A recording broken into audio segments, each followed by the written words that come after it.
utangiye gusinzira mu rusengero ashaka kwisohokeramo I get myself into.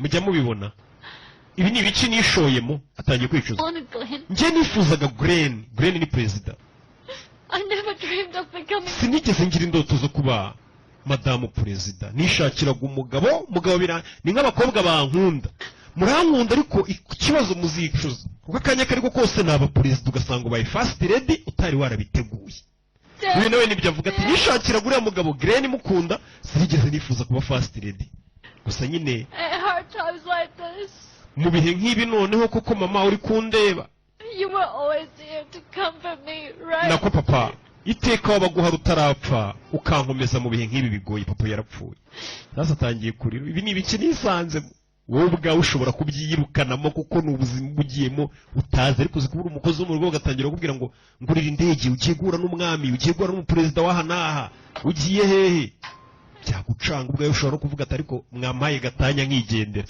dore yese atangira kuza kwiyegereza dushe no kuzihanagura yatangiye Regretting. irimo nigeze mbivuga tewe isoni nanjye perezida amwita Glenn ya Jean Who told you that I'm ashamed? ninde wakubwiye ko mfite isoni zo kuba warambereye umugore kunsebye nigeze mbivuga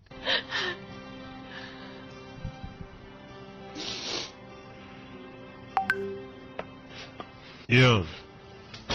Why are you cleaning the bathroom? kuki uri gukora amasuku hano muri dushe Because the only thing I'm good at. kuko iki ari cyo kintu cyonyine nshoboye kwesa amadongo gukora amasuku In a way, I have done something right today. byibura byitwe ko uyu munsi nakoze ikintu kizima ari cyo gukora amasuku kuko nicyo nshoboye Nothing. I can't face everyone out there, Glenn. I feel bad for embarrassing you, Glenn. ndumva mbabajwe no kuba nagusebeje